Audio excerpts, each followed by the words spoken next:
안녕하세요. 정점장입니다. 오늘은 바닐라떼 이야기를 해볼까 합니다. 오늘은 총 세 가지 종류의 바닐라떼 베이스를 가져와 봤습니다. 바닐라 라떼 소스, 다음에 1883 바닐라 시럽, 다음에 빅트레인의 바닐라떼 빈 파우더입니다. 오늘은 각 종류별로 소개는 이야기를 하면서 말씀드리도록 하겠습니다. 먼저 바닐라 라떼 소스는 보금자리를 사용하고 있고, 바닐라 라떼 시럽은 1883을 사용하고 있습니다. 저 같은 경우는 바닐라 라떼 파우더를 사용하지 않고 있어가지고 빌려왔습니다. 보시면 바닐라 라떼 소스 같은 경우는 점도가 굉장히 높은 것을 볼 수 있습니다. 바닐라 라떼 소스 같은 경우는 단맛이 굉장히 좋고요. 시럽 같은 경우는 풍미가 굉장히 좋다고 생각하시면 되십니다. 그리고 바닐라 라떼 파우더입니다. 그냥 직접적으로 먹었을 때는 사실 이게 바닐라인가? 라는 의문이 들 정도로 그렇게 맛이 있지는 않습니다. 맛을 봐보면 확실히 바닐라 라떼 소스가 시럽보다는 단맛과 바디감이 좋고, 시럽 같은 경우는 가볍지만 풍미가 좋습니다. 그리고 파우더 같은 경우는 확실히 파우더만 먹었을 때는 바닐라 맛이 거의 나지 않는다고 생각하시면 되십니다. 그리고 저는 수제 바닐라 빈은 가지고 있지 않습니다. 제가 사용하지도 않고 만들지도 않고 있기 때문에. 그리고 수제 바닐라 빈으로 만든 라떼를 먹었을 때 이게 바닐라가 들어간 건가? 라는 수제 바닐라 빈으로 만든 라떼를 먹어본 적이 없어서, 만약 알고 계신다면 추천 좀 부탁드리겠습니다. 저도 한번 가서 맛있는 바닐라 빈 라떼를 한번 먹어보고 싶네요. 이제 샷을 넣어가지고 한번 비교를 해볼 건데, 파우더 같은 경우는 샷을 넣어도 스월링으로는 혼합이 절대로 되지 않습니다. 반면에 소스와 시럽 같은 경우는 간단한 스월링만으로도 에스프레소 샷과 시럽 또는 소스가 잘 혼합이 되고 있죠. 소스 같은 경우는 약간의 물리적인 힘을 좀 더 가해야지만 완벽하게 혼합이 되는 걸 알 수 있으실 겁니다.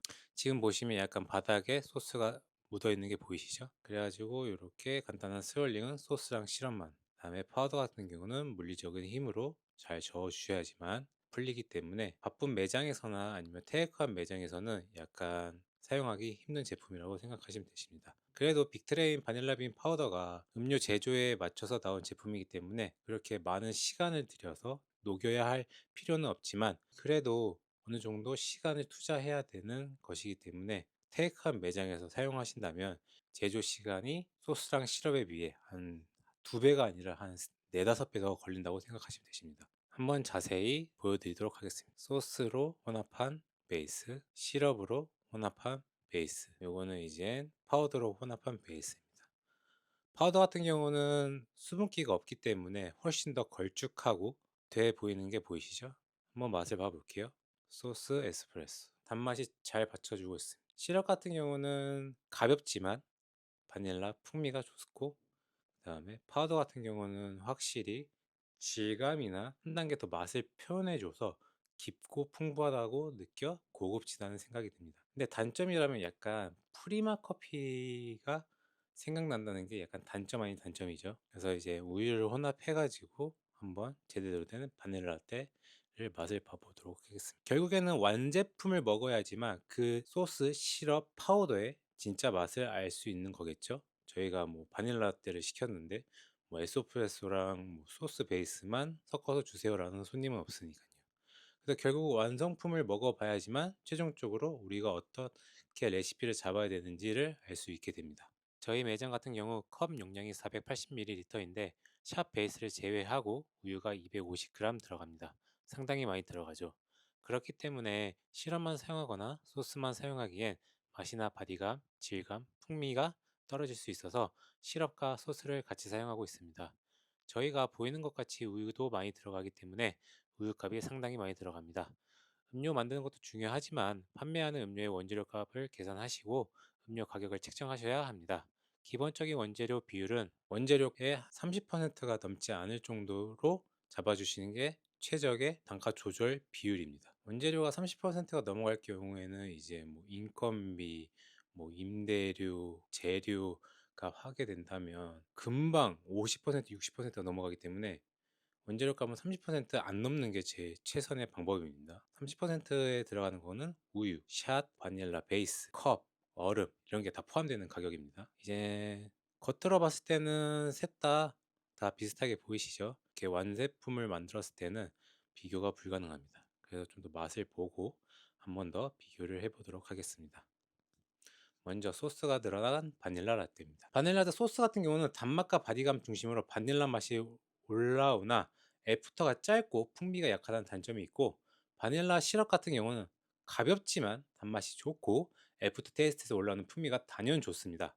단 바디감이 많이 떨어지는 경향이 있습니다. 바닐라 파우더 같은 경우는 수분이 에스프레소만 있어서 샷 베이스의 수분량이 적어 바디감이 활등이 좋고 질감이 우수하며, 소스와 시럽에서는 못 느끼는 커피의 본연의 맛을 좀 더 잘 표현되어 커피에 좀 더 집중하고 싶은 매장에서는 추천드립니다. 단 제조 시간이 시럽과 소스에 비해 너무 오래 걸리고 단점인지 장점인지 모르겠지만 약간 프리맛 커피 같은 느낌을 받을 수 있습니다. 그래서 저 같은 경우 커피 맛을 볼 줄 알고 그다음에 레시피를 잡을 줄 알게 될 때 이 두 가지를 한번 섞어서 사용해 보자 라고 생각이 들어서 소스랑 시럽을 같이 사용하고 있습니다.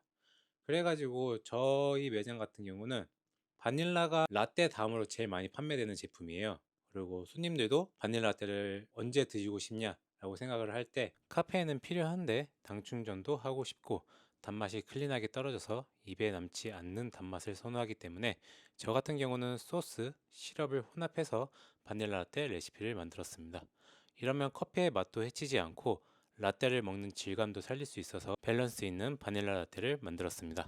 소스 같은 경우는 아까 말씀드렸듯이 단맛과 바디감이 좋고, 시럽 같은 경우는 애프터 테이스트에서 올라오는 풍미가 좋다고 제가 말씀을 드렸잖아요. 그래서 그걸 적정한 비율로 섞어서 사용을 하고 있습니다.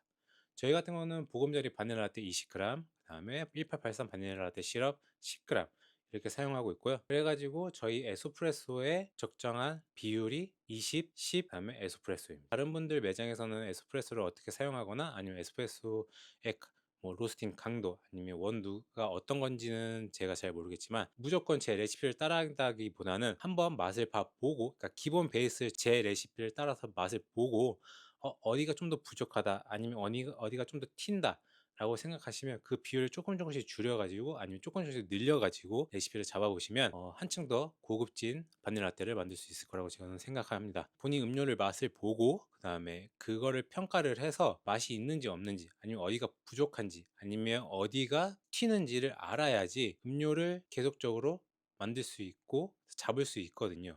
그래 가지고 누가 알려주는 레시피를 따라하기보다는 그 레시피를 바탕으로 본인이 맛을 봤을 때 이게 맛있다, 맛없다, 아니면 좀 더 보충하고 싶다라고 생각을 하시는 곳에 소스랑 베이스를 좀 더 적절하게 이용해 가지고 만드시는 게 저는 좀 더 좋다고 생각합니다.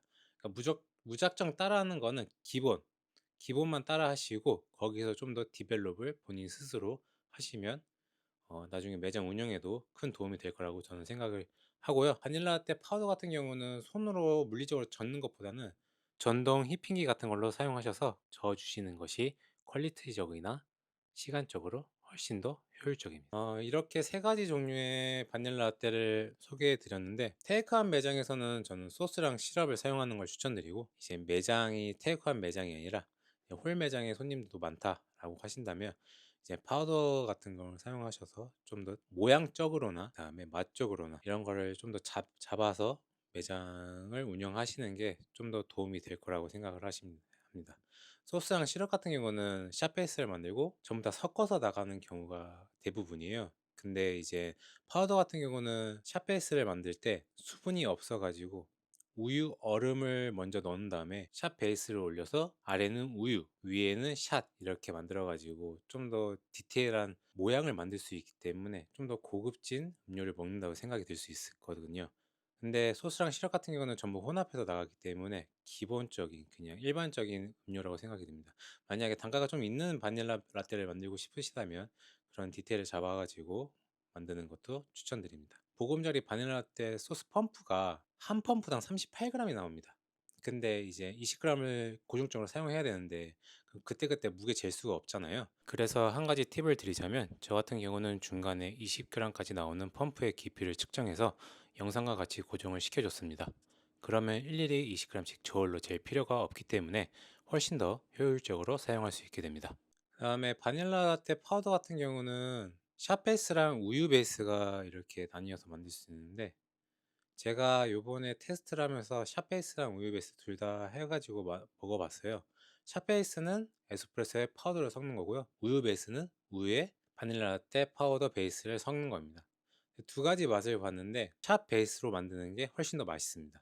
우유 베이스로 만들어서 먹어봤는데 에스프레소 맛이 좀 더, 저희 매장에서는 강배전에 원두를 사용하기 때문에 에스프레소 맛이 너무 강한 거예요. 우유 베이스를 아예 다 잡아먹더라고요. 바닐라 라떼 맛이 하나도 안 나지 않았습니다. 그래서 사용하시는 원두에 따라 샷 베이스, 우유 베이스를 만들어서 마셔보시고 결정하시면 될 것 같습니다.